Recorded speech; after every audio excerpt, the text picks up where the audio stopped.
R-rated moments in WWE. Number 10. Live celebration. When WWE's popularity dwindled following the Attitude Era, they would attempt to get their once core audience back time and time again. One of the ways they did this was by having outlandish and shocking moments, and some of these certainly pushed the boundaries of what was permitted on national television. In 2006, WWE decided to book Edge and Lita in a live celebration on Raw. This segment, whilst incredibly controversial, did a major number for WWE, and they were so happy with the rating for the live celebration that they issued a press release. One night after Edge defeated John Cena for the WWE Championship at New Year's Revolution, WWE fans tuned into Monday Night Raw in huge numbers. This week's Raw delivered a 4.3 rating, that's up 16% from last week's 3.7 rating. Edge and Lita's live celebration proved to be the highest rated segment on Monday's show, delivering a 5.2. This marked the first time Raw reached a 5 rating since February 21st, 2005, when Batista's WrestleMania contract signing delivered a 5.0. Whilst the segment worked in terms of a somewhat cheap ratings grab, this rating success wasn't maintained in the preceding weeks and months. Number 9. Mickie James' V-gesture. WrestleMania 22 featured one of the most acclaimed women's matches of all time. Trish Stratus collided with Mickie James for the women's title, and although the match received rave reviews, Vince McMahon was unbelievably angry with the spot within the match, as James decided to go off script and deliver a R-rated taunt during the in-ring action. The gesture was never remotely planned, and the wrestler, who was relatively new to the WWE main roster, going off script in such a drastic manner was never going to go down well. When James went backstage following a career-defining win, she was screamed at by McMahon. WWE acted quickly in editing the footage, and even though WWE was a TV-14 product at the time, the gesture was seen as a step too far. Number 8. Katy Vic.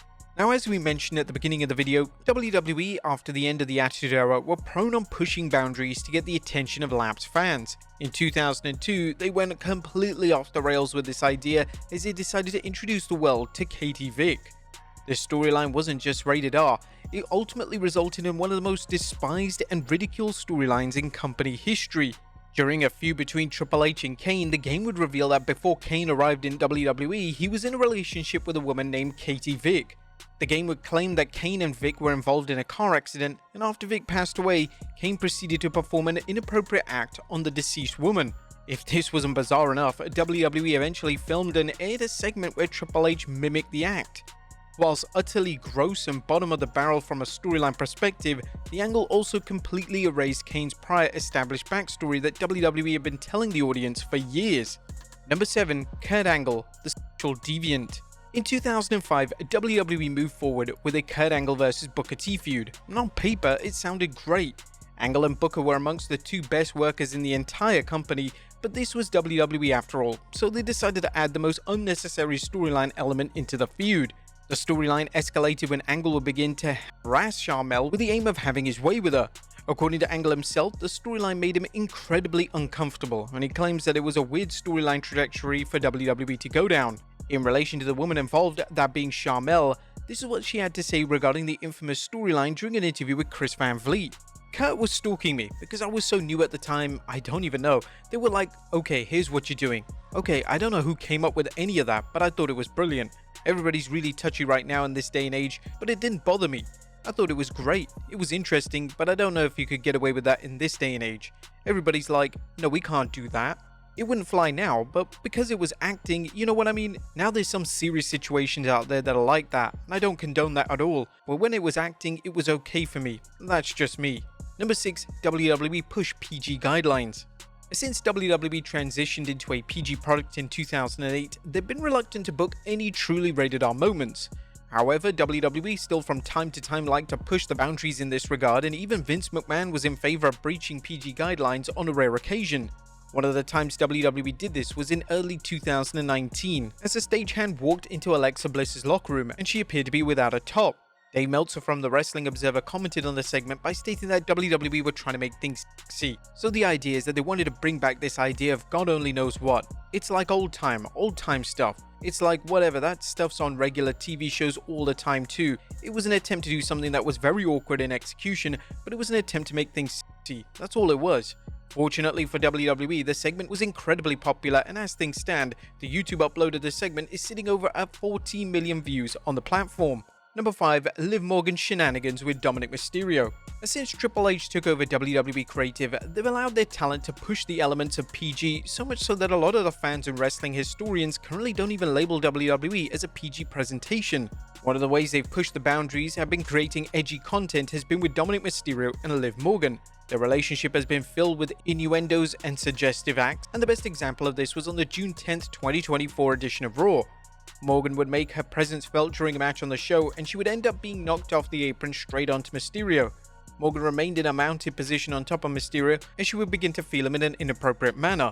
WWE are taking a huge risk with segments of this nature, as of course the content of them could easily upset network executives and sponsorships, but they have been mostly well received, and the incredible social media numbers speak for themselves. Number 4. The Heidenreich segment. The dreaded Heidenreich character was an utter flop in WWE. One of the main things fans remember about the character was the insane segment that WWE booked him in with Michael Cole. In September 2004 on SmackDown, Heidenreich kidnapped Michael Cole and took Cole backstage. After Heidenreich informed Cole that he had the same desires as him, he proceeded to perform pelvic thrusts on him, insinuating that Cole was being violated. This segment served little purpose as it didn't generate heat or get the Heidenreich character over. It seemed like a cheap way for WWE to just create controversy.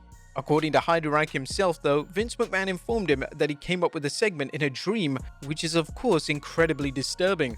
Number 3. Mae Young exposes herself. Burying yourself in the women's division was a common theme in the Attitude Era, and whilst this caused major shock value, it was inevitably going to get the WWE into big trouble. At the 2000 Royal Rumble pay-per-view, a swimsuit contest would be gatecrashed by Mae Young, and Young decided to rip off her swimsuit to show her saggy top half.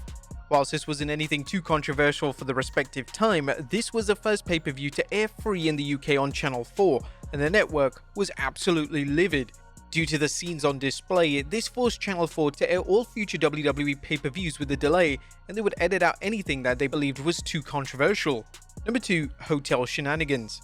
The SmackDown product in late 2002 was on fire, as the product was being written by Paul Heyman and he was doing an exemplary job with presenting young stars.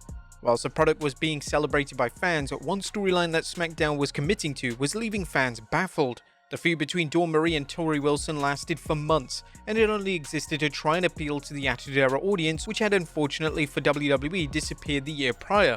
The storyline would see Marie start a relationship with Tori Wilson's father, Al Wilson, and Marie would then get engaged to Mr. Wilson and told Wilson that she would break it off if she spent a night in a hotel room with her.